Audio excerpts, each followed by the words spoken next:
before I ran away with Cirque du Soleil.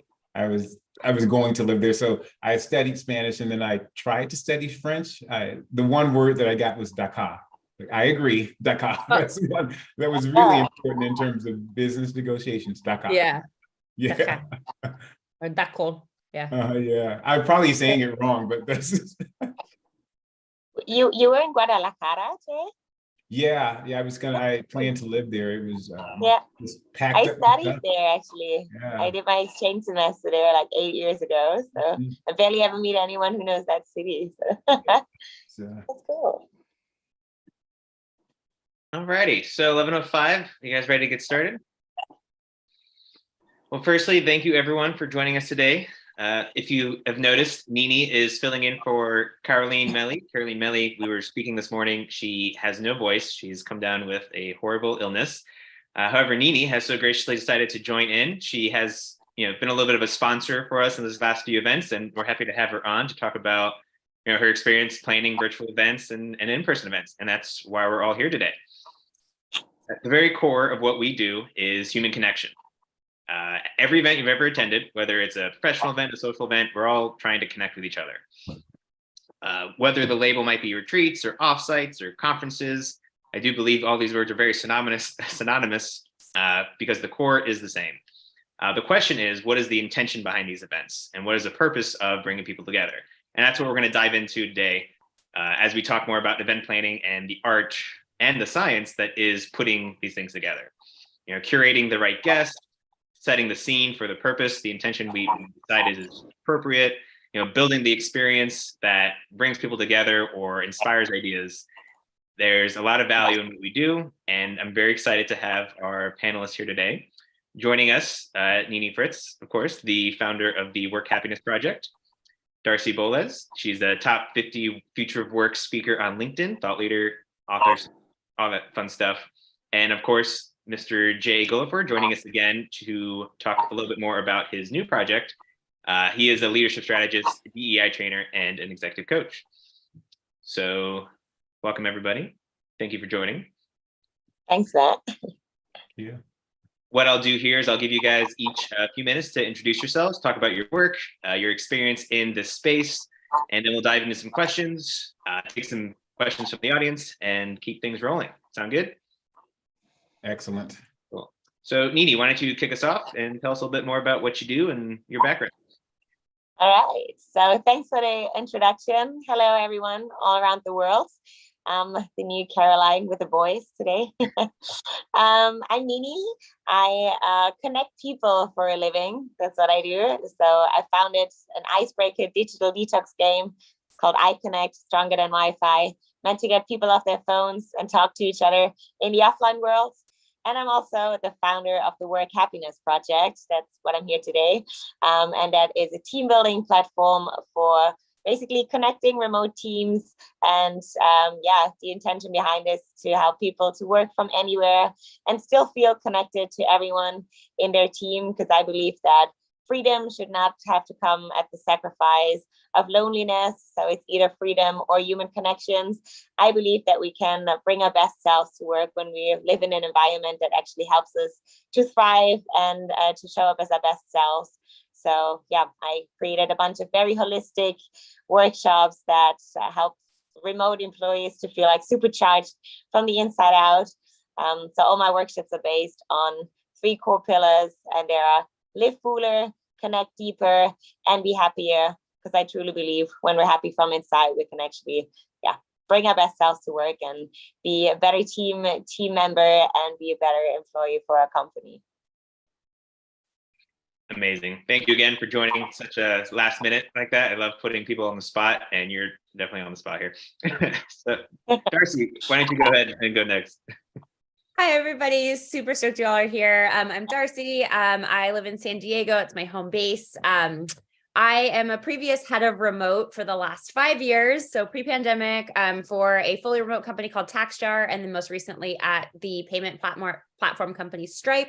And I got my start kind of in the tech world at Airbnb for 4 years. So experience in events is near and dear to my heart. What I do now is I do remote culture consulting for companies. So whether that's in the capacity of fractional head of remote or really helping companies understand we have a culture, but what is it and how do we write it down so we help people assimilate faster in a remote environment when we're not together the majority of the time. So that's a little bit of about what I do. Similar to Nini, my deepest why is that work doesn't have to suck. I get really angry when it does. And so a lot of my consulting is like, why are you doing it this way? Are we doing things this way because we've always done them this way? Or could we shift maybe to a more holistic, happier, and eudaimonic environment?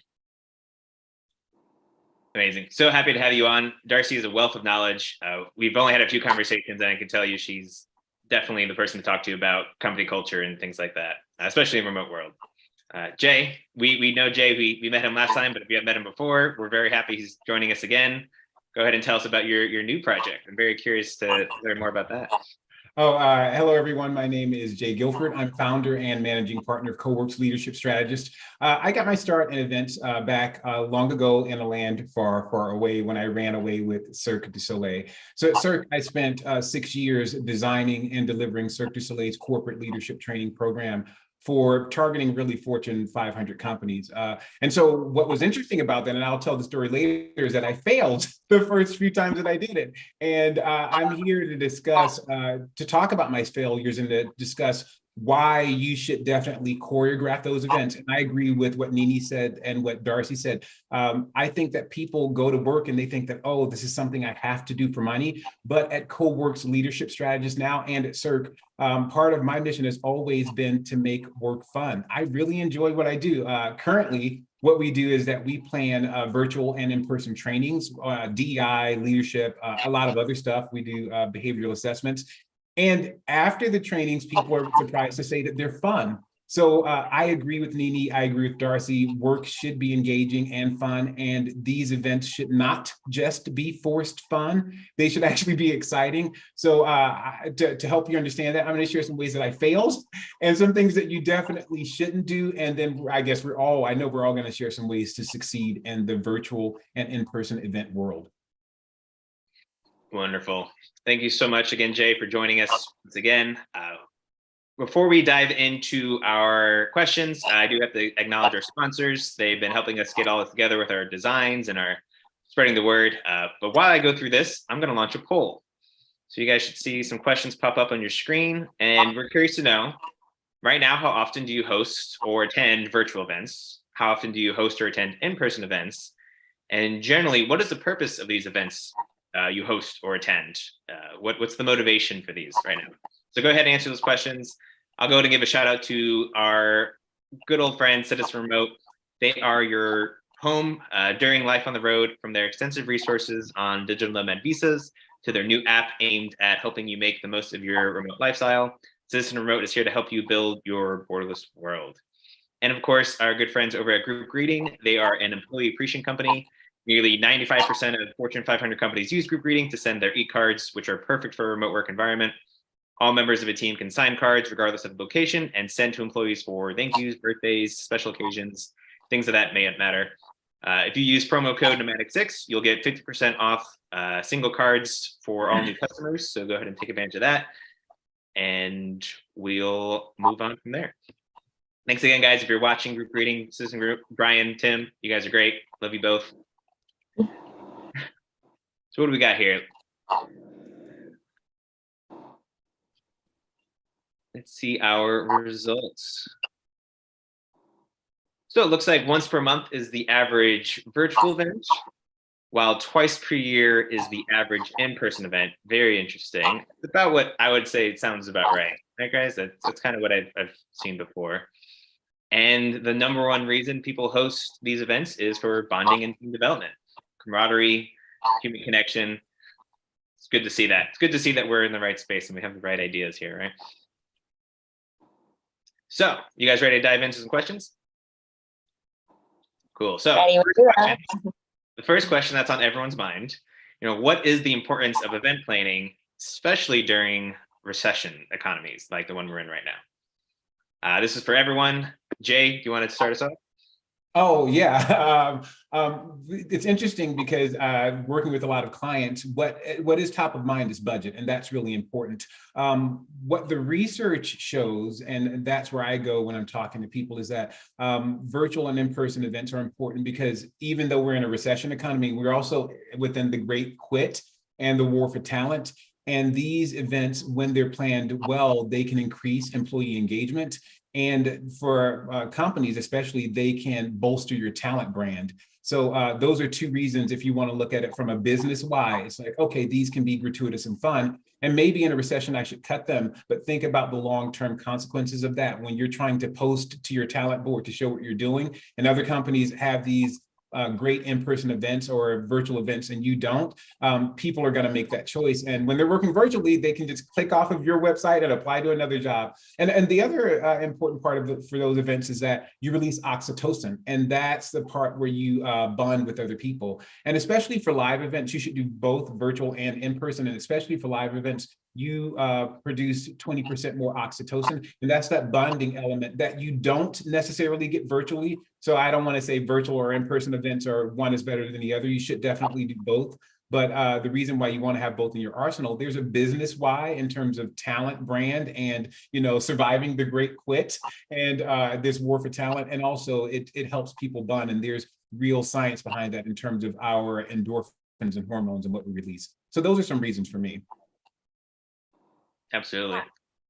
I can second that as well. I mean, I'm not going to say too much different than what Jay said, but trust is really the glue that bonds your remote team, no matter the distance between them. And I would say that just like Jay said, there is a significant ROI in getting people together. There is a significant business result when people are connected and engaged. And not to say that you can't do this virtually, but really thinking about spending that synchronous time together. Companies can be from 18 to 25% more productive, more profitable. And so really taking that amount of time and money to organize something like this, you will see results in the end. You will see higher retention rates. You will see more engagement. So it can be really easy to say, this is play. This is something that's on the side. We actually research also shows us how important play is in a workplace. It's not just fun, but really engaging, playing, being creative with one another and bonding is a significant thing to get a very, very strong, profitable and strong business result. I could not agree more. I just basically can replicate what Jay and Darcy just said, but I read the layoff letter that Mark Zuckerberg published, and he basically mentioned that, the number one thing that they cut off was perks, which is kind of, when they cut their budget, it means the fun and team building is being cut out, which I personally think is I'm big on culture first, people first. It's the worst thing to do, because if you want to make sure that the remaining talent in your company, which is then considered the top talent, because they have not been laid off and they stay with the company, is motivated and you actually want to keep them engaged, that's your best investment. That's the one thing you should go for, is making sure they're in a good mood. You actually create this super glue that bonds them as a team, which is more important than ever before, because in the end, it's people, they leave toxic work environments, they leave bad leaders and draining company cultures. But if they have a friend at work, they're actually 7 times more likely to stay with the company. If they have a friend, if they have a close person in their office setting.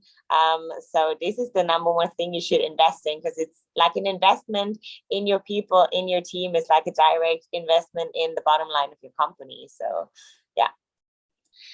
Couldn't agree more. I'd build on that too and say something we found in our research is the friend work relationship, builds better feedback. That you ask your friends for feedback on your work.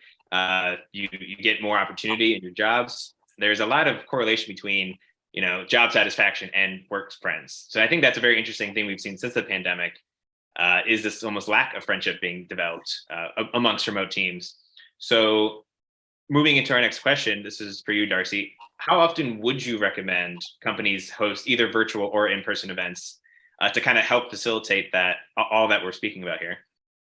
So I think, I'm going to have two answers to this. One, I think, I would say no less than 2 times a year and no more than 4 for in-person. I think it's really important if you're a remote first company.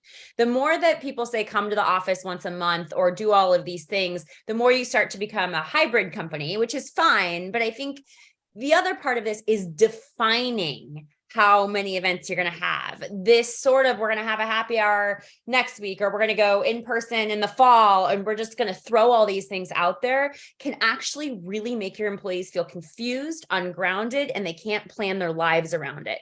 So the biggest piece of advice I have for whether you're going to have 4 events a year in person and 1 a month or whatever it may be, is make that decision now and stick with it and create a ritual around it. Cultures are held together by shared rituals. And the more that you can create and codify those rituals, the more that people will engage, expect, and really prepare themselves to be involved. So it's not exactly answering the question, because I think it's really dependent on your culture. It's dependent on how synchronous you have decided you want to be as a culture, how much trust you have, how large your company is. And there is no rule of thumb for that. But making the decision and then building around that is the number one piece of advice I can give there. Love it. Yeah, have a plan and execute. I think that's the best way to do with it. I've seen a lot of companies that do set aside intentional time. They say next month we're going to do a quarterly meetup. They don't really have a goal for that meetup. They just know that they're going to do it. So I think the further in advance you plan these things, whether it is once a year, twice a year, the more impactful it's going to be. I completely agree. Any other thoughts before we move on? Yeah, I actually agree. And I would say I recently wrote an article on LinkedIn about it, that a positive and uplifting corporate culture, remote culture, is basically like a healthy long distance relationship. So you actually really need to plan like conscious quality time together, and like really see it as like like a quality investment in your time. And I actually like level it into like 3 different levels of how you can connect your team in a virtual setting. So it's based on the 3 C's. So care is really like caring about the individual, like offering them like mental health support and like doing all that in the virtual setting. Second one is connect, like really making sure you have like conscious non-work related time that you help your team to connect in the virtual setting. So set up virtual lunch, set up like virtual coffee breaks, and make sure they can actually build this super glue that bonds them. And it's not just on a Zoom call where everyone is like being on mute and turns off the camera until the second the meeting starts, and then all you talk about is work. Like you miss out on these, I call them like water cooler chats in the remote world, like in the online setting. So therefore it's really important to kind of find like a substitute to then like nourish and build a healthy corporate culture online. And the third one is community. Like Darcy said, like host and plan them like way ahead so everybody knows when they should schedule them in their calendar, especially when the company is working async, to make sure people can still build their work around their life and not a life around work. But I think like once a month for like a proper team meeting online, I think it's the right dose. So Jay, I'm curious, from your experience with Cirque and all your wonderful adventures through life, what are the key elements of event planning, and what are the stages that go into that process? Oh, good. And I can tell you, this is where I can tell you how I failed. This is how I know. So let me tell you the story of the failure first. So when I was at Cirque, we were just like, oh, we're Cirque du Soleil, Fortune 500s, come do things with us.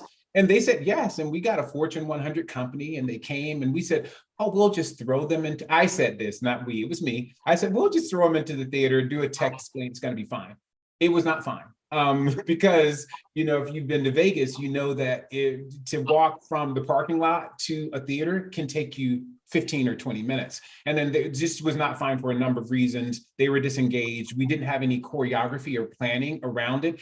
And they were executives. They were the top level executives at this company. We got really horrible reviews. So then since then, we regrouped, and I learned from that very tragic experience. And here are the 6 steps that I would say, and these are not exact, but these are the steps that I take. The first, you want to gather the information about what the stakeholders, what the participants want from the event. And that's really important because what we've seen in our work, we work with a lot of companies, and a lot of times the planner or the HR person or the executive knows what they want, but they haven't surveyed the participants. So you want to gather the information, then you want to create an agenda, and then you want to detail out and timestamps, like this is going to happen for 5 minutes, this is for 15, this is for 30. I can share some of our agendas, and they're definitely timestamps. So even when we're selling into organizations, they know what's going to happen at one moment to the next. And then you want to gather the necessary materials. Now, where I've seen organizations fail and where you can definitely succeed in a virtual meeting is that you want to gather those materials. If you're using a Jamboard, or if you're pushing them out to a Mentimeter, any of those things, you want to have all of the virtual materials in place. If you're going to drop in worksheets, any of those things you want to gather. And definitely for an in-person event, you want to gather all of the physical materials.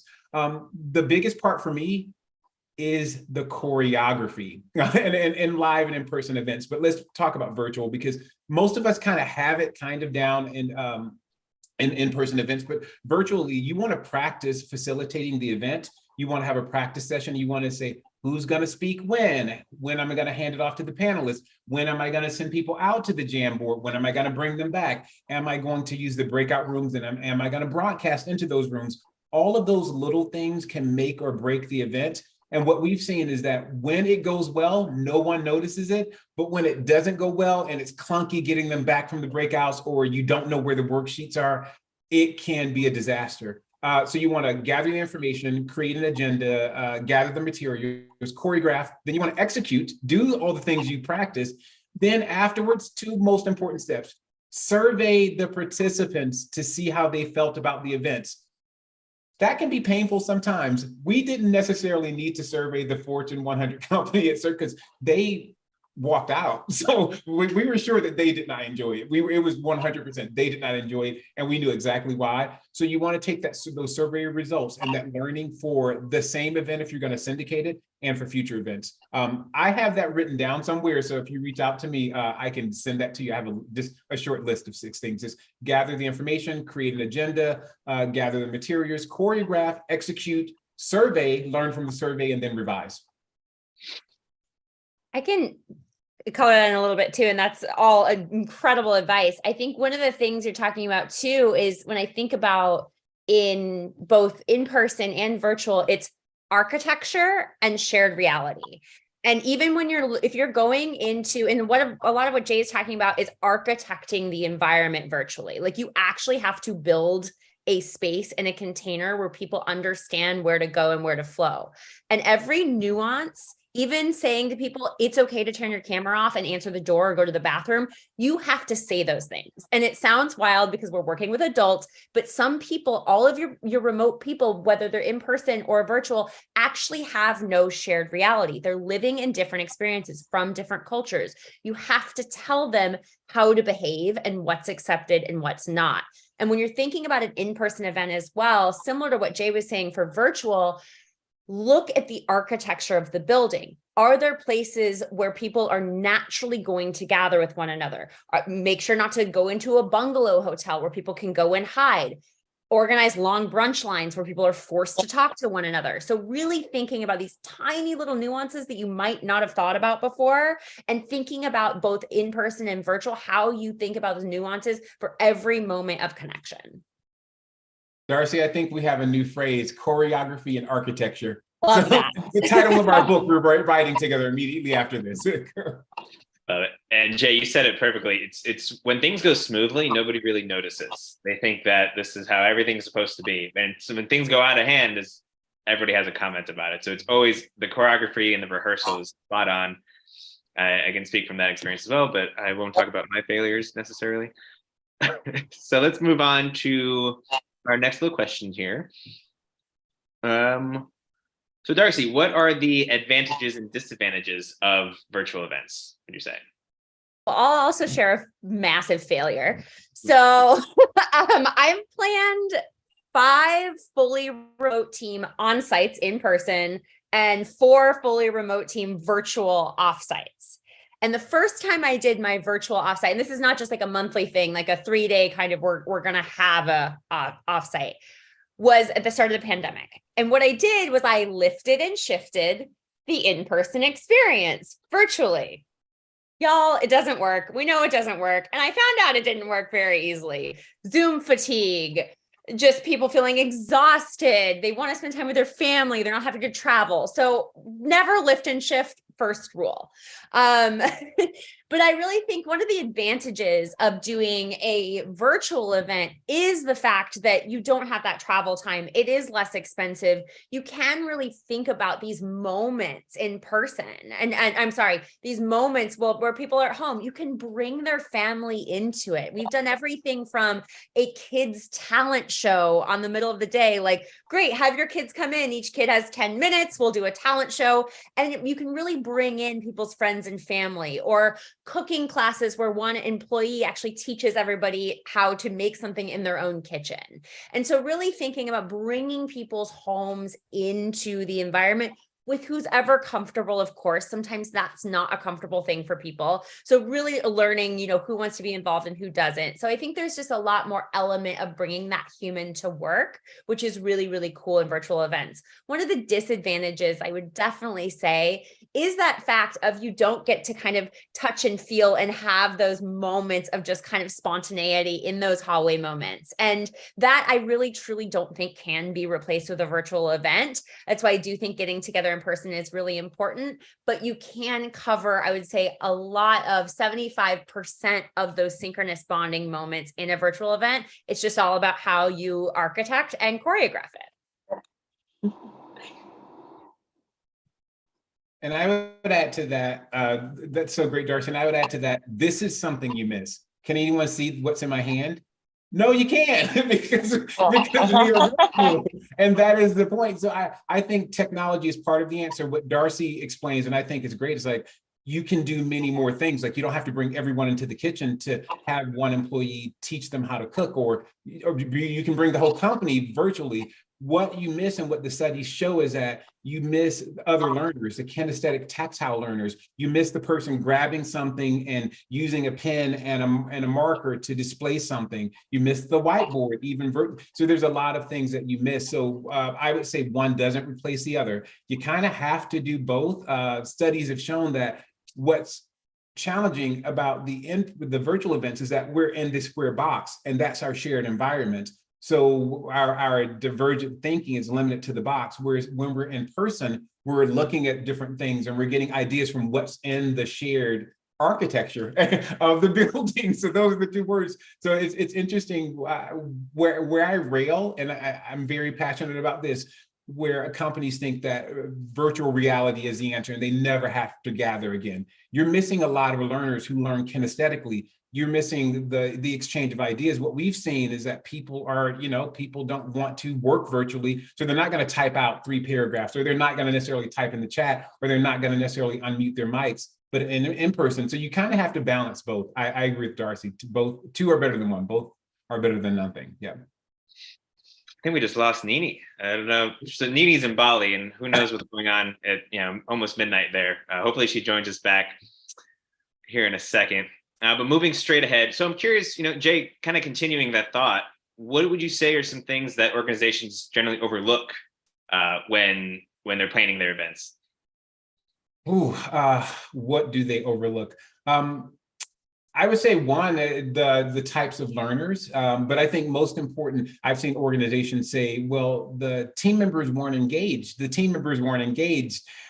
I would say you have to get the information about what engages them. One thing that we've been working on and talking about is forced fun. So getting the information from the people who will participate about how they want to participate and what they want to participate in. So we've all seen people shuttle us off to locked rooms, and that can be fun, but it can be stress inducing or anxiety making for some people. So I would say getting the information about what the stakeholders want and about what the participants want, that's like a big miss for me. And so gathering that information before you go further down the road and you plan things and you book hotels and you find out like, people weren't really necessarily interested in that. And I'll say I am consistently surprised about the lack of communication for events running up to them. I think one of the nuances that happens in fully remote teams, or those who really, really love the autonomy of the remote life is there's actually a lot of people who have never been on a plane before. There are people that this might be really, really stressful for them because they're leaving their kids at home. They're actually taking time out of their day. They've chosen to work remotely for a lot of reasons that are really near and dear to their intrinsic motivation. And so really walking and holding people's hands to that process, everything through 4 months before the event saying, okay, do you know you need real ID next year or a passport to travel in the United States? Here's an example of how to go through TSA in an airport. Here's how you can get from point A to point B. Here's how we're going to reimburse you for those things. Money's a big thing for a lot of people in your company. They might be scared about reimbursement or fronting costs. So thinking about all of these moments and all of the breadth of the experience of the people that are coming, again, there are no shared assumptions, and you may be having an event with 15 out of 100 people that have never been to a work event before. And so again, that communication, that nuanced communication, I would say run it like you would do a Sesame Street episode. That might sound childish, but the more information that you can give, the more nuanced information you can give, the more permission you can give for people to be human is huge. And can I add to that? You said Sesame Street, Darcy. And I was just going to say edutainment. The other thing, and I know we've all seen it, and Matt, I told you, you do a great job of this. You're engaging and entertaining as a host. I have seen where you have a great event or you have a great virtual event or even trainings. We do a lot of trainings, and the host that you choose may not necessarily understand that they're also there to entertain. So there's a high level of energy you have to have. What we know on Zoom or any virtual event, that as a speaker, it can suck away 30% of your energy. So when you're presenting, you think you're sounding like this, but Zoom takes it down to about this. So just as important is to choose the host or hosts in that event who can engage the audience. That's especially important virtually. Absolutely. And I'd say just going to choreography and architecture, the reason why we even do the events like this, the 4-person gallery view, so everyone can kind of see each other talking. I'm not talking more than I need to because I don't want to be the monologuer. Nobody notices this until you mess up, but yeah, exactly. Spot on. Nini, thank you for joining us again. We thought we lost you for the night. Talking about messing up and like nobody notices until you mess it up. I think that was just a striking example of how technology can also be a curse at times and just kick you out. But thanks for your patience. I'm back. I would say it is always refreshing. Even the big companies, when they have tech problems or calls drop, it's humbling to know that we're all still trying to figure this out. The fact that we have the opportunity to talk across 12-hour time difference in this manner is amazing. So we should appreciate what we have, right? So now that you're back, I'm going to give this next question to you. What are the key elements in the events that you plan, and specifically, what is the process you think about when you're putting together your workshops and your events like that? Yeah, well, for me, it's always super important that I feel like there's no one-fits-all solution, especially when it comes to team building. So it's really important to kind of really like fine-tune it to make sure it's like based on their needs. It's like what is currently the biggest challenge they're facing as a remote team, and then really try to find like a solution that works best for the challenge that they're facing. As I mentioned earlier, that my workshops are based on like live fuller, connect deeper, and be happier. And then, for instance, for the live fuller, I have like a bucket list workshop, and then we really try to figure out like what is it that's holding them back? What is it that they're not living it? And there's one standpoint from the person who organizes the event, but it's really important, as Darcy also mentioned before, and Jay as well, is like, go down to the team, run a survey, run a poll, like what is their need? What are they trying to get out of the session? And then work around that, and don't think that you have the solution and then try to fit it onto their problem. Work the other way around. And yeah, for me, it's also super important to humanize the experience, to really like humanize this digital work environment, and facilitate it as if you would facilitate like an in-person event. So try to bring all possible aspects to it, like make sure they're feeling comfy, order them like a snack package at Snack Nation, or cover like a virtual coffee for them, like really bring in all the aspects that make sure they feel like well taken care of. They're feeling like seen and heard as an individual, and not just like a human doing in the business, but actually like a human being, and yeah, feeling seen, feeling heard. And then of course, like always check the systems in place, and check like whether they want to facilitate a sync event, or is it async? Like how many people do we have on board? Do we want to have it all in one session, or is it going to be in breakout rooms, depending on like the level of engagement they're trying to get out of it? So really like figure out what their needs are, and then adjust it accordingly, I would say. I'll plug the same book I plug on every panel. You know, The Art of Gathering is the Bible of event planning. And the big point there is intention. Yeah. What is the intention of this event, right? And really dive down. Why are we doing this? You know, what is this? So absolutely. I think like just good. Go, Darcy. Sorry, Nini. I was going to say a good framework for that is just asking yourself before the event, after asking your team what they want, is after knowing that, what do you want people to say, feel, think, and do? And if you can answer all of those questions, you can architect around it. Yeah. Amen. So Darcy, to you now, what are the benefits of working with, people like us? Not trying to plug ourselves here by any means, but why don't companies just DIY, do it yourself? What is it about our industry and what we do that is worth, our time and effort? Well, I mean, I'd say for me, I am not a super detailed oriented person. I am somebody who I kind of think of the vision, the culture, how I want it to be infused. But if you ask me to negotiate a contract and force majeure, like I'm dead. Like I'm terrible at it. So I think, one of those things is really about the skill sets on your team. And for a lot of smaller teams, one of the opportunities, and one of the things that a lot of people teams are bogged down with, is that event planning becomes an additional job on top of all of the roles that these people's already have. And they're holding so much space for so much else. And so having an event planner, especially an event planner that is able to understand the culture of the company, is something that I think is really, really, really powerful. So if I could tell an event planner, this is what I want people to say, feel, think, and do, these are our values, help me infuse that by executing this vision. And I think that's really where you should be looking to event planners for.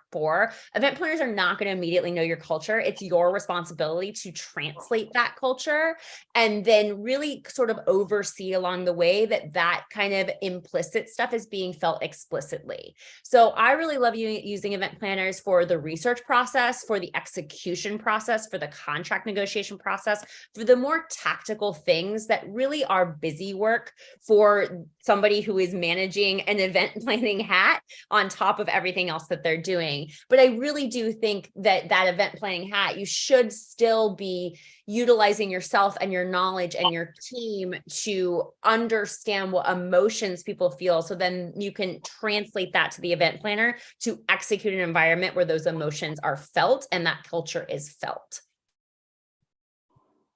A+.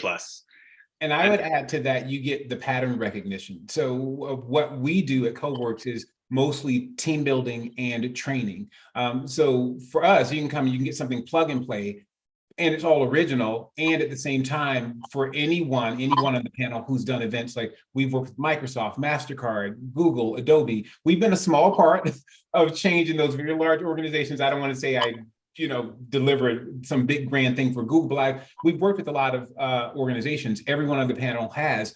And if you hire someone from the outside, as Darcy said, first of all, it lifts it from HR. They have a lot of other things to do in terms of compliance and culture inside of the organization. And secondly, you just get the pattern recognition that you gain from having worked with organizations, having succeeded, and all of us having failed. So it's like when you hire anyone from the outside, if they have a resume that you're looking for, they can say, oh, you don't want to do that, you want to do this. And hopefully, as I know Darcy has and Nini has and Nomadic Six has, you get all original content. No one's going to stand you in a circle and have you toss a ball and say your name. So you're going to get all original content. It's going to be that it will be engaging, and you're going to get the pattern recognition, so you can avoid some of those mistakes. 100%. And I also think, if you're like a head of remote, a head of culture, as you two already mentioned, it's like you have a full-time job taking care of all these things, and like event planning is a fraction of your job position. But if you get like an external event planner on board, like their job is literally like spending all day researching like the latest platforms of like, how can we create like cool, engaging content? How can we boost the company culture? What are maybe some cool, engaging platforms like Gather, Bubbler, Snack Nation, whatever that we can like use as an add-on for the virtual experience. Like this is what we're spending at least like 40 hours a week on doing like all day long. And it's not just a fraction. So it's like actually, money invested in your own peace of mind to get someone on board who just has this expert a level of experience and knowledge, and you can just like lean back, relax, knowing someone else is taking care of that, who's doing that like full time.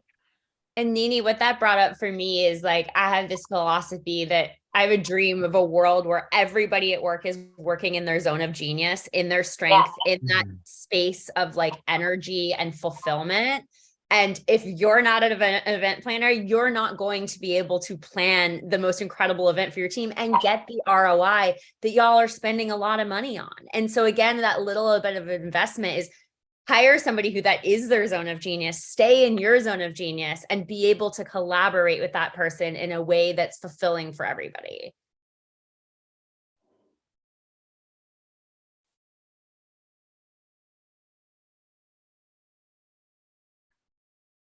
Did we lose Matt Young? I think we might have lost Matt. That's still with us. Who's taking it away, y'all? I will take it away then. So this is an example of that. So can we share? Let's start with sharing stories about the most successful event that we've had. Darcy and then Nini. What's the most? Because we talked about the failures. I failed at Cirque du Soleil. Darcy failed with the lift and shift. So what's been the most successful event that you've produced? Darcy, you want to start? I can start. So I think the most successful event I produced was the second event I produced for the fully remote company I was working for. And it was in February. So it was during a time where a lot of people are in winter. They're kind of feeling in the darkness, at least in the US. So we didn't have any Southern Hemisphere employees at the time. And so I actually chose Palm Springs as the event destination, and really wanted people to bond and have fun, be in the sunshine. And that just environment in and of itself produced a lot of that connection. People were able to go on walks. People were able to be in the sunshine. And so that was something that was really, really, really powerful. I think another part of that, what made it so successful, was really bringing in the city that we went to. So, and that's something that I really tend on doing. A lot of the most successful offsites that I've thrown have been in smaller cities with international airports. Palm Springs, Savannah, Georgia, Nashville, Austin, really thinking about, again, coming back to this kind of introvert piece that I was talking about, people who haven't traveled a lot before. Flying into New York City and LA is really overwhelming for a lot of people. So you really trying to pick these cities that have their own culture, that have their own identity, and then building around that.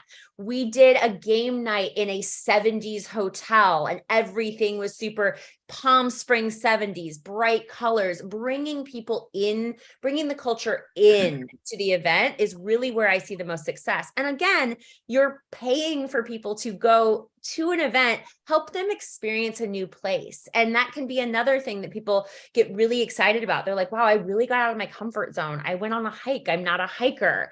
And helping people kind of really achieve these tiny challenges that they might have for themselves in a place that you're bringing people together. And one of the other most successful things I'll say that made this event successful is, Nini, we actually did a bucket list workshop with Ben Nempton, who is I love so that. if y'all don't know Ben Nempton, he's a great keynote speaker. We brought him in for our holiday present and everybody wrote down their bucket list. And so one of the things we did at the offsite was we took some of the bucket list items that people had and then worked together to cross those off as cross-team collaboration.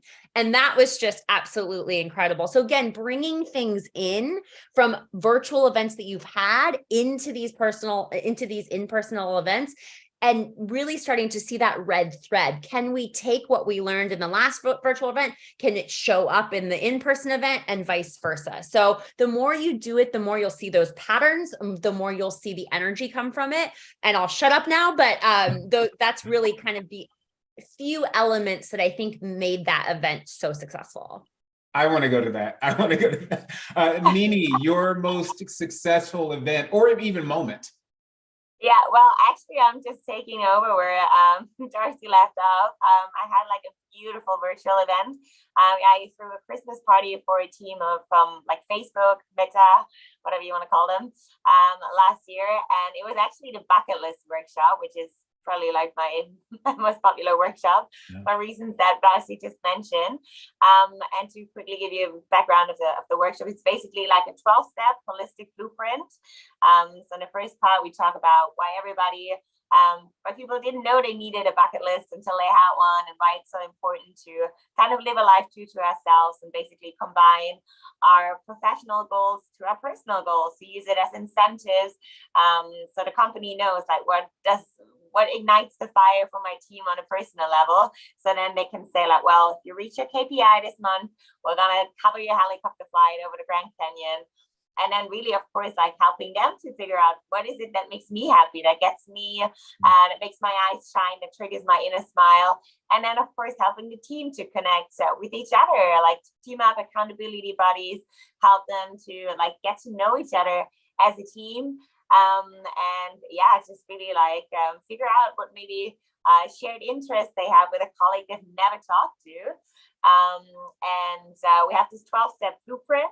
So it's an acronym, My Bucket List. So for every letter, they have one specific category, like T is taking lessons, K is kindness for others, and they get 50 suggestions for everything. So basically everyone is creating their own personal bucket list. And in the end, we have this action taking session. So with Facebook, it was just above and beyond, because you can imagine like a company culture at Facebook, at least back then, was like similar to Google, that you have to have some sort of like craziness to actually be accepted at Facebook. So it brings in like a very, very uplifting corporate culture by nature. So they only hire people who have this like kind of extra spark, of extra like special spark inside of them. So we came to the action taking session, and that was just above and beyond. So it was 5 minutes of countdown to break one of the goals down to tangible action bites. I have people booking flights in 5 minutes, people like buying concert tickets, people like sending messages to like a long lost friend or like a relative, how much they love them and they wanted to reconnect. And also within the team, it really like sparked this magic collaboration of people like wanting to go to concerts together, people like wanting to take like online classes together of, I don't remember, I think it was like piano classes online or something. And just really like seeing how much of an effect like a 1 hour session just had for them as like individuals. And then of course, as a team, and then just feeling that they got so much motivation from the inside out. You saw some like their eyes were shining at the end of the session. And it was just so intrinsically rewarding on a personal level. And then of course, like the ripple effects it creates in their lives and then everyone else they encounter. So yeah, that was, I think, for me, the most beautiful event and like a major success in terms of how many lives you can positively impact. Oh, excellent. Excellent. That sounds, all of that, you need to share those resources. So be sure to put that in the chat to share the resources for those events so that people can know where to get them. So let's say you don't have Facebook or Google money and you want to plan an event and you want it to be impactful. Let's start with in-person, because virtual, we kind of know how to save some money. You're planning an in-person event and you don't have that Facebook or Google money, but you want it to be impactful. What can we do? You can either give some general guidelines or a specific example. Yeah, I mean, I'll use a psychological theory that was developed by Ryan and Decky about 40 years ago, and it's called self-determination theory. And it's the theory that we all share 3 psychological needs universally, no matter where we're from or culture we're in, that will produce motivation and engagement if all 3 are met. Those I call them the ABCs of remote, or the ABCs of remote events: autonomy, belonging, and competency. So competency meaning learning and growth. And so really thinking about, no matter where you are, what your budgets are, thinking about these 3 things. Are we giving people autonomy? Are we helping them feel like they belong? And are they learning and growing from one another in this event? Really, really simple framework to really check yourself on anything you're doing. And I think the other thing is really don't over-index on content. You don't need to bring in a bunch of speakers. You don't need to just watch people on a screen. You can do that on Zoom. And so thinking about, again, those moments of just working together, shoulder to shoulder, being really creative with what you have and what exists. So again, ABCs of remote: autonomy, belonging, and competency. Check yourself on that framework when you're building those events.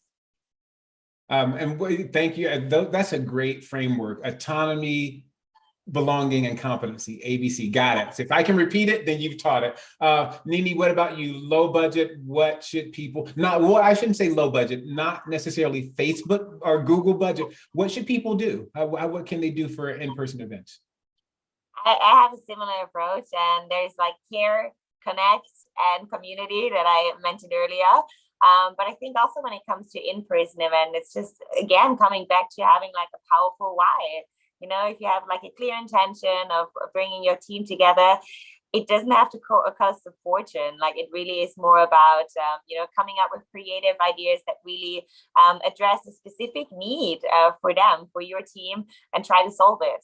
And I like find a facilitator, and like, don't want to toot my own horn, but I feel like a company has like great values, and it's like a startup that I personally feel like they're really positively impacting the world. Honestly, I'm telling them, like, tell me the budget that you got, and I'm happy to, build a budget around that. So I'm very purpose driven with that. And I do feel like a lot of other platforms, team facilitators out there are as well. Because in the end, like, our mission is really to meaningfully connect people and to help them to thrive from the inside out. So I do feel like if you publish that and you just address people with the right approach, you find a lot of people who are willing to help you, like on a tiny budget as well, because they believe in what you do. Darcy, go ahead. I'm sorry, Nini, go ahead, Darcy. Yes. Oh, I was going to say, and sometimes I remember throwing an event in Chicago. This is just a quick example. We ordered pizza from Chicago's most famous deep dish pizza place one night. Again, bring the culture in. It doesn't have to be expensive. Doesn't have to be a fancy place. We rented a pier space and had a game night over deep dish pizza. And it was probably everybody's favorite night, even over the Michelin star dinner that we fortunately had a budget for the next night. But it was actually the pizza night that got more traction. So again, think about just, what did you love doing with your friends when you were a kid? Like, what were these things that you bonded? And really coming back to this childlike creativity can be really powerful. Yeah, go ahead, Nini. Yes, excellent. Just quickly, but I think authenticity is really what connects. It's not like the super fancy places. It's like when we're being human, this is the glue that bonds, when we can like let down our guards, let down our mask. And I do think, like Darcy said, like a pizza at night is probably like a more authentic and like, wouldn't say vulnerable experience, but you can just be much more yourself when you're like eating pizza, probably like wearing your favorite hoodie, instead of like doing something that is not authentically representing you. Like, you walk around in like suit and tie, like eating with your cutlery from the inside out, like, cool, that's fancy, but you kind of put on a mask, like, and then I'm like, why that circus? Just be yourself, and that's how you can like meaningfully connect with the people around you as well. So yeah, great example, Darcy. And another thing that I'm very big about, which is connected to the I Connect question game, but just ask better questions. Nobody likes small talk. Like, skip the small talk, help people to have better conversations, to get to know each other on like on a much deeper level. Like, don't talk about work, talk about, I don't know, if you could hang out with a fictional character for a day, who would you choose? Or, stuff like that. And then really get them to talk, get them to interact. And I do believe that this is the glue that bonds. Yeah, and I think, and I want to go back to one thing that you said, Nini, and Darcy, you can chime in on this if this is true. We do this also when a company, we work with a lot of nonprofits. So we work with big box brands that have, $4 zillion to do whatever they want. And then we try to work with a lot of nonprofits and B Corps.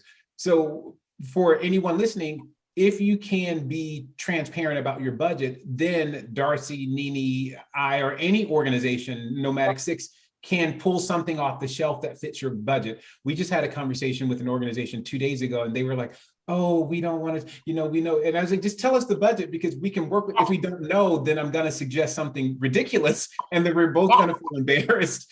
So I'm not going to, we don't necessarily have to take you to Tiffany's every time. We can take you to Zales. They have a lot of great stuff there. So I would say for anyone listening, any event planner or team builder or facilitator who has a mission is definitely willing and able to work with your budget. And the other thing that you should know is, because a lot of organizations have things that are off the shelf. I'm sure Nini and Darcy tomorrow, if you call them and said, or Nomadic 6, let's do this, they can pull something off the shelf that fits your budget. So there's a win-win in that too. So for anyone listening, if you're not the big box brands of the world, realize that everyone's wanting to do the work. So as we continue, we are inviting questions into the chat. So please ask any questions you want. I think we have, do we have 30 more minutes for this? Yeah, so please. Hey, am I back? Can you guys hear me? We think you are back. Oh man, you missed the unicorns, Darcy did a magic trick. An eagle flew down over my head. Yes, she disappeared. Oh, you missed it. Oh, Matt. I will tell you the fire spitting dragon, but here you are.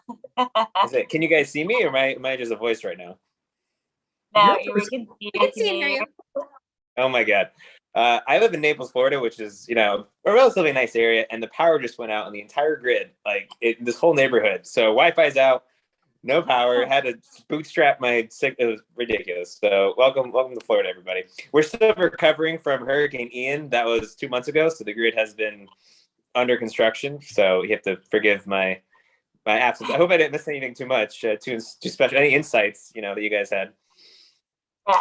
Yeah, I feel you, Matt. I had it this week in Bali. There was a power cut on the whole island, and I was just remote life at its finest. So no worries.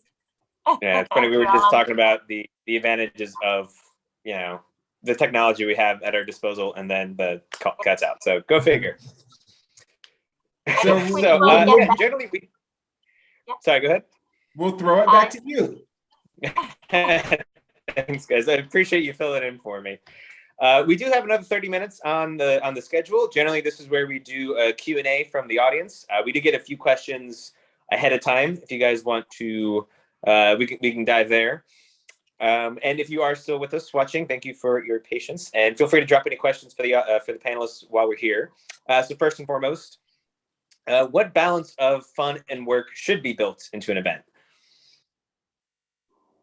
And we'll leave this open to all of you guys. I'll take that one, because that's one.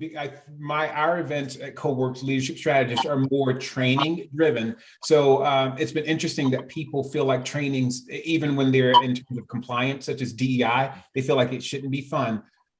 We've all said it, and Matt, you said it: intention, intention, intention. And the primary intention is to engage the audience. So I know when you mention things like play or fun, if it's not just a team building event, or if it's something more like mandatory, like a type of training, I would say if it's team building or any type of offsite for engagement, fun should be at the center. You should build it around what your attendees want and what will engage them. So play and fun are words that I use often. If it's more compliance-based, or it's about training, or about getting teams in sync towards a goal, at the center still should be engagement. So I would say at the start, even if you don't call it fun or play, you should center around every single moment. Darcy said this best: should be meant to engage that audience, no matter what it is. We do something called Enigma. So we use Enigma in our trainings, where when people walk in, like we do a training and something's covered with a black cloth, and people are thinking they're engaged because the human brain, when they don't know something, it wants to know, and then you uncover it, and it's Legos, and then we have a whole series of things we do with Legos.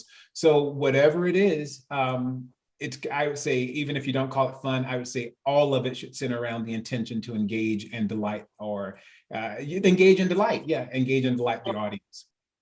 Yeah, and I'd say you're bringing people together to do things that you can't do together online for an in-person event. I think that should be your matrix when you're saying, why are we doing this event? And so whether it's fun or work, if you work super well together online, then don't work together in person, right?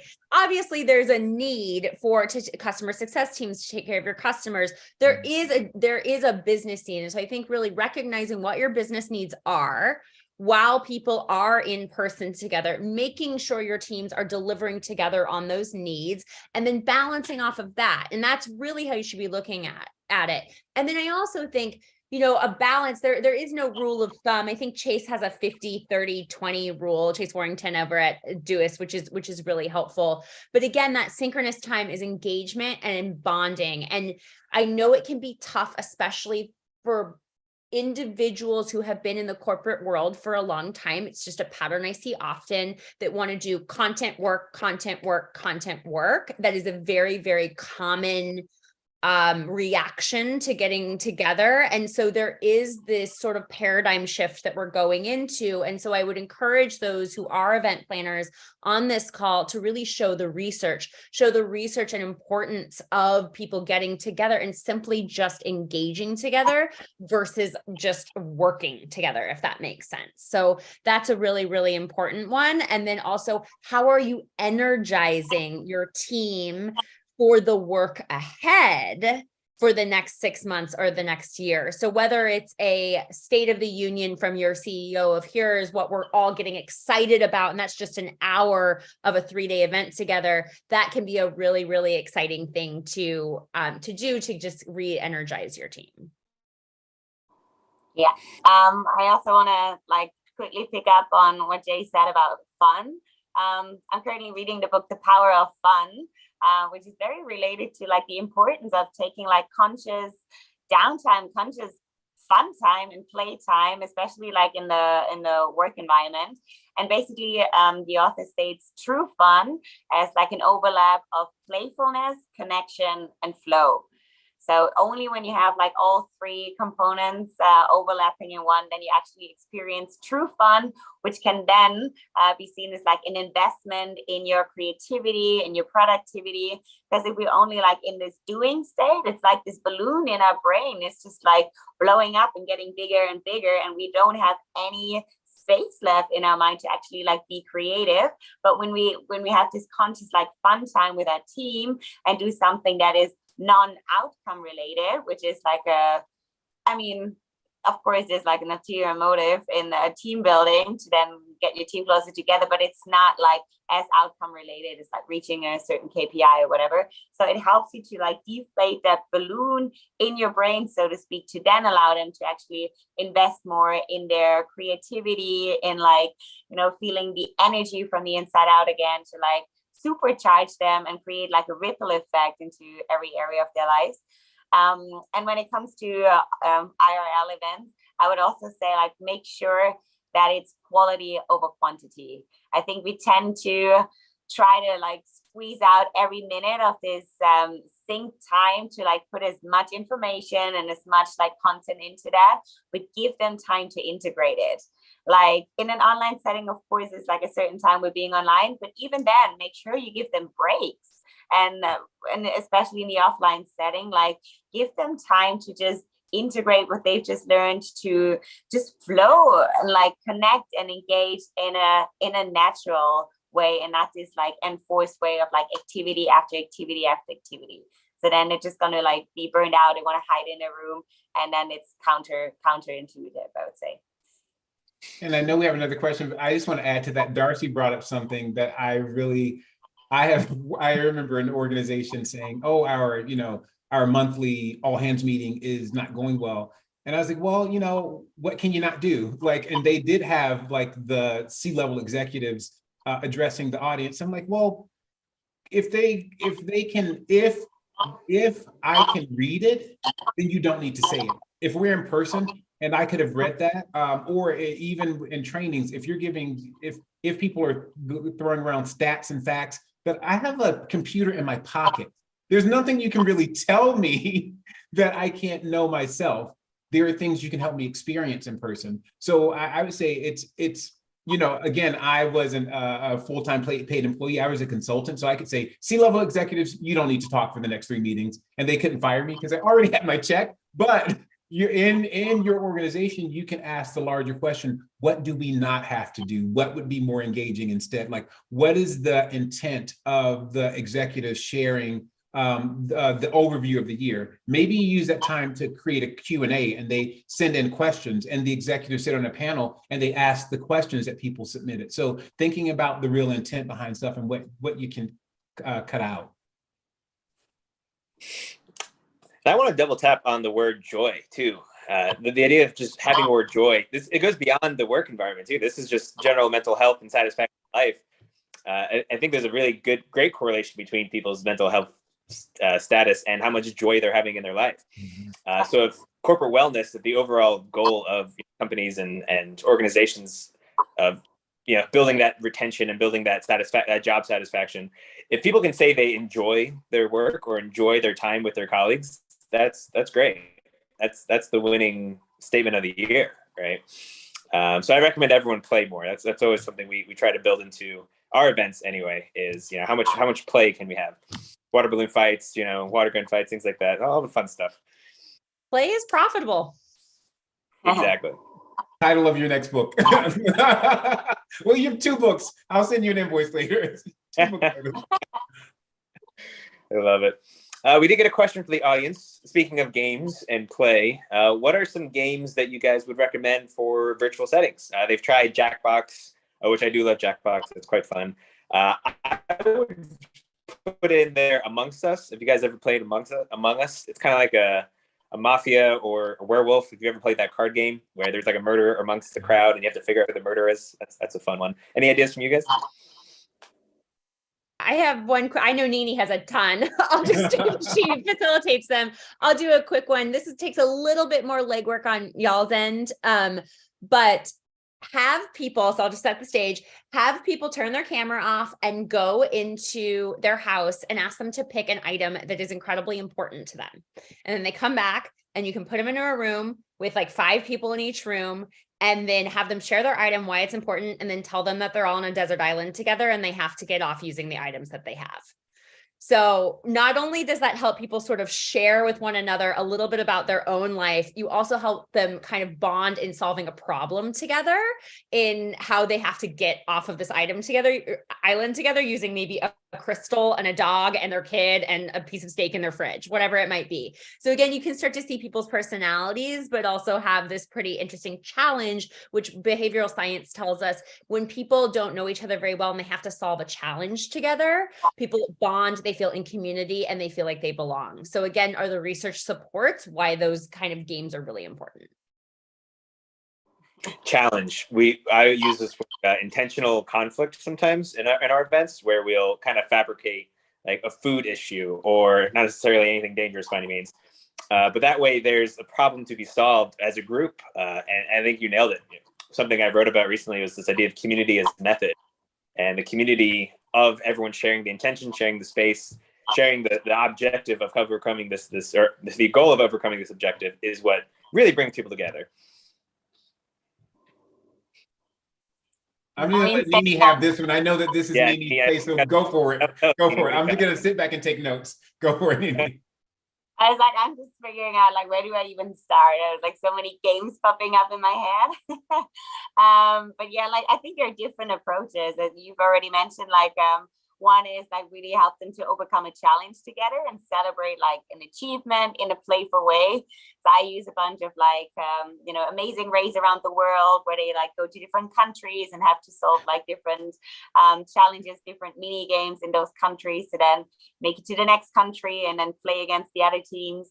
Then there's also something more like intellectual where they actually have this like quiz game together and they need to solve like different like intellectual challenges, escape rooms. That's all like for the entertainment side and the fun. And escape rooms like solving different like mazes, unlocking doors, stuff like that, which is really entertaining and fun. Then not gonna lie, I'm personally biased because I created like the iConnect spinning wheel, which is pretty much like a virtual coffee chat, but it's like a spinning wheel with 200 corporate friendly questions, the ones that just mentioned. So this is a way of like engaging your team, like more in terms of connecting on a deeper level. So instead of like challenging or achievement, it really addresses the need of like feeling connected. It tackles like honestly the number one issue for remote workers, which is in fact like loneliness at the workplace, like unplugging and loneliness. So I kind of created like this digital detox game. It's meant to like help people get off technology and like connect with real humans. So I think that's like a very important factor, and it comes back to everything we've just discussed earlier, like humanize the experience, give them a sense of like achievement, fulfillment, and really tackle one of their most important needs. And when it's connection, find something that solves that in a playful way. When it's like a lack of like achievement or fun, find something that brings back the fun and flow. And the other thing is like, especially when it comes to like introverts and like people that are normally not really being seen or heard or intentionally like trying to hold back, give them a stage, like make sure they feel seen, they feel heard, let them be the expert. I think Darcy mentioned it earlier, and I do that a lot in my team building as well. Like let them prepare like a 5-minute presentation about like their like deepest interest, and maybe like collecting buttons or stamps or whatever it is, but that let them shine in their genius area and their like field of expertise, which is not work related, like really like very unique hobby or something they share, and like give them an outlet to let them express themselves and like show their raw, authentic, vulnerable self in that sense, and like just humanize that experience and use it in a playful way. And many more ideas. Yeah, I mean, I love the question just asking. It's an icebreaker question. It's what do you like to do for fun? And that's a way to start to get an idea of what are people's interests and whatnot. So we have another question here. How to have an engagement activity when your staff is virtual and leaders need to perform the activity themselves? I'm not really sure if I understand that question. Elena, do you want to elaborate on that question a little more? Is it leaders need to facilitate the activity or they need to participate in it? Yeah, good one. Let's go with if they need to facilitate the activity. Should be idiot proof. Well, I would go ahead, Nini. Sorry. Well, yeah, it should be like easy to implement for them. It's like make sure it's like understandable. Again, I'm repeating myself, but it's addressing a certain need. But I think we just need a little bit more clarity on the question to make sure we can answer it accordingly. Yeah, and I would say if the leaders need to facilitate the activity, you want to build in time for them to practice. I know, especially sometimes there are high-level executives who you feel like they need to humanize themselves, so you want them to facilitate. And sometimes they actually want to participate. Either way, they're usually not trained facilitators.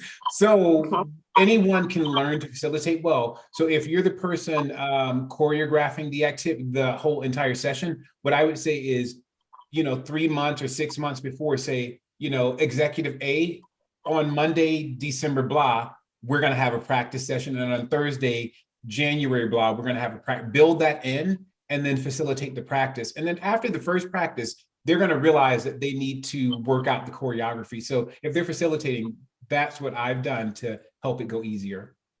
Yeah, I mean, I think it just comes down to, just like you set your teams up for success for work, you've got to set the facilitator up for success if that's not their kind of core zone of genius. Mm-hmm. Yeah, give them like a step-by-step guide, like depending on how complex the facilitation is, but either give them like a quick video training through like either like on a live call or just on Loom, where you can just, you know, put in the slides and like guide them through the presentation, or just set up like a, you know, a document where you like literally guide them step by step through the different steps. I think that really helps. Yeah, practice, practice, practice, rehearsal. It's something that people develop over time, especially in facilitating, public speaking. It's all these fun things that I think leaders do develop anyway, but reframing it towards, you know, the engaging side. This is where I think you mentioned something about the introvert versus the extrovert, and there's always going to be the first person to speak, the first person to play, but what about the person that's a little more hesitant? And I think a good facilitator knows how to bring everyone into the fold. So let's do one more question here to take us home. How do you stay original and diverse when you're organizing virtual events? We all know that generally virtual events have kind of fallen off. You know, the world's opened up. You know, the virtual happy hour isn't so popular anymore.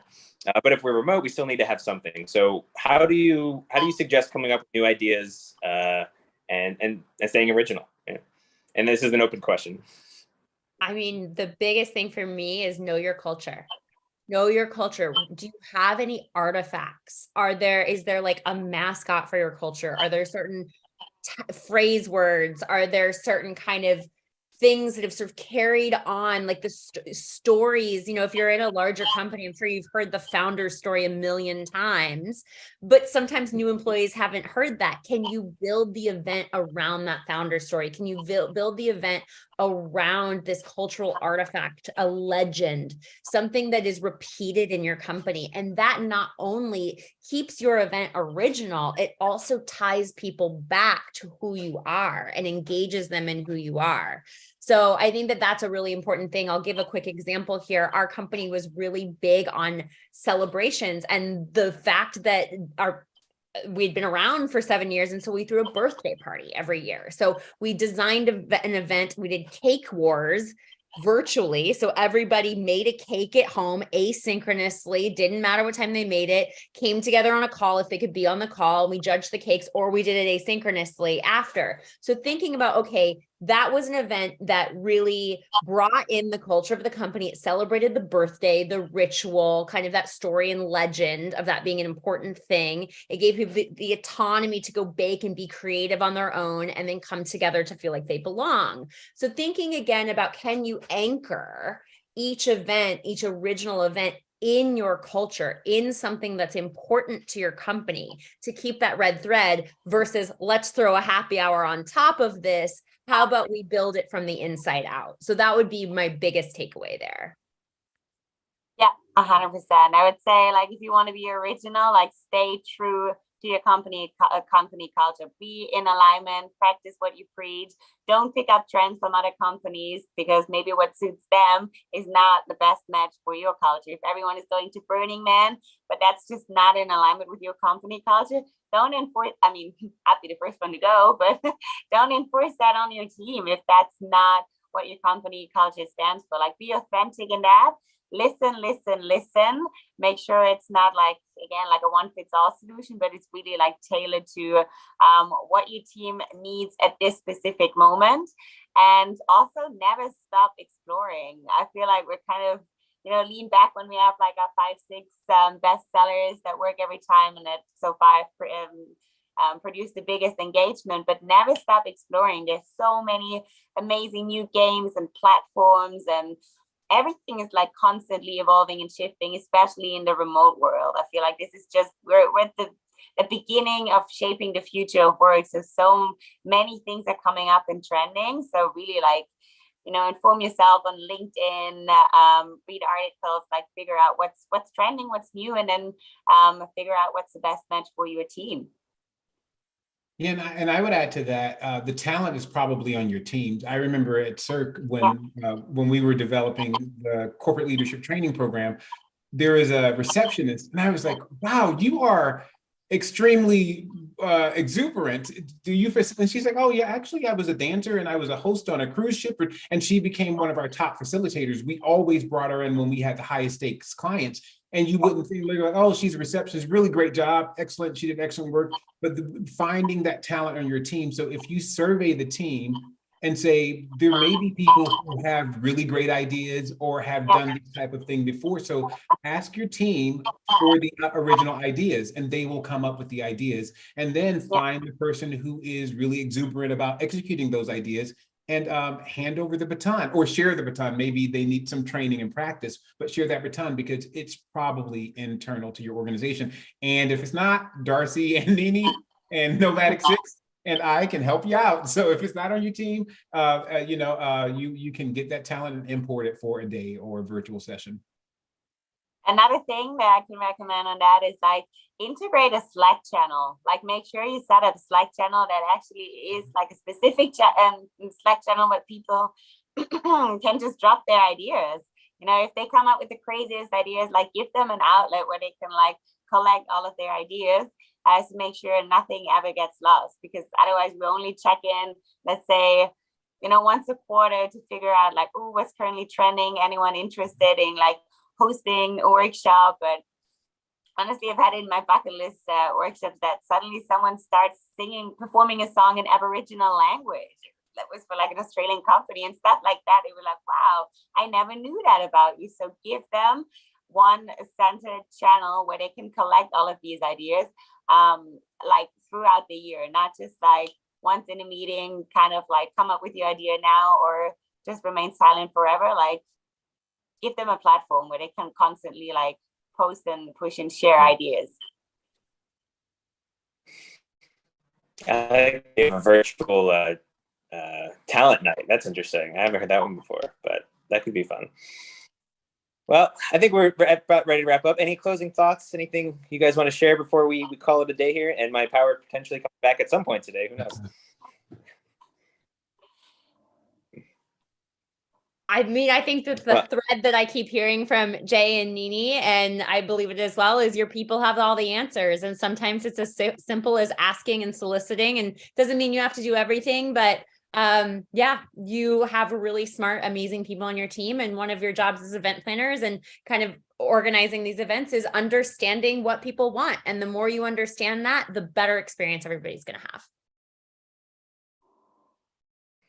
I second it. Yeah.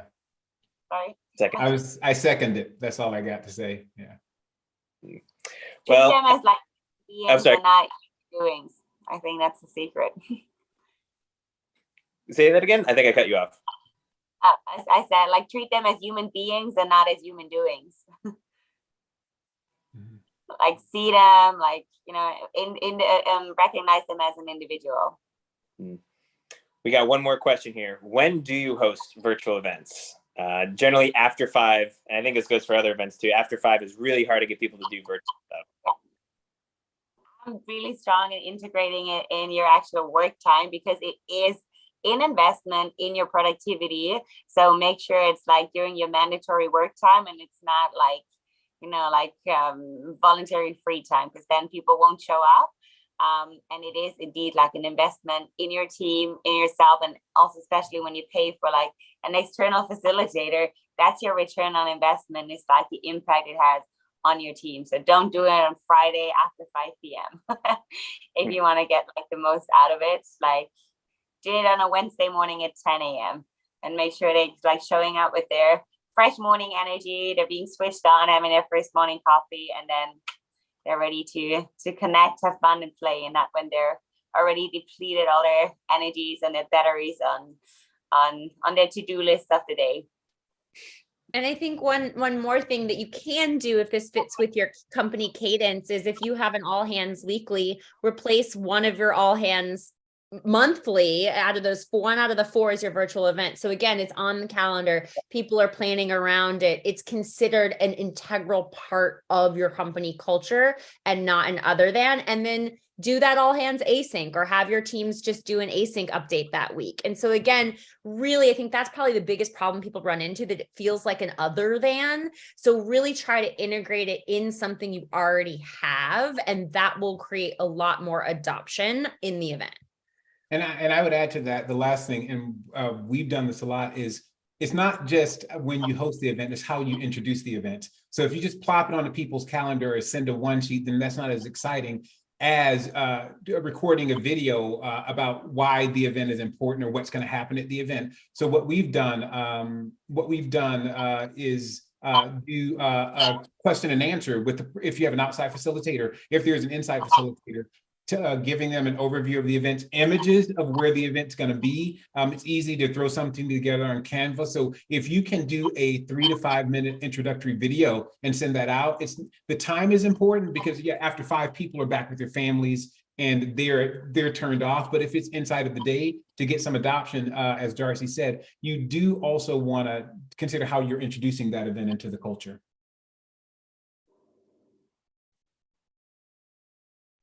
Well, guys, I will say this is probably the top of our hour here. Thank you so much for joining. To the guests and to the speakers, Darcy, Jay, Nini, you guys are absolute legends. You are a wealth of knowledge, and I love chatting with you every chance we get. If you're looking for any help planning your company offsites, your company retreats, is that synonymous? Before we retreats and offsites, are these the same word, or can we agree that one's better than the other? Different. They're different. We can talk about that later. Different. Yeah. That's Add an on-site in there. On-site, off-site, or retreat. Yes. Gotcha. So we are going to be coming back next year with new panels, new panelists, new topics. You might see these guys again. You might see the guys in the past, some new people. Lots of fun stuff coming up. So stay tuned. Enjoy the holidays, and Happy New Year. Happy New Year, everyone. Bye-bye. Thanks, Bye. y'all.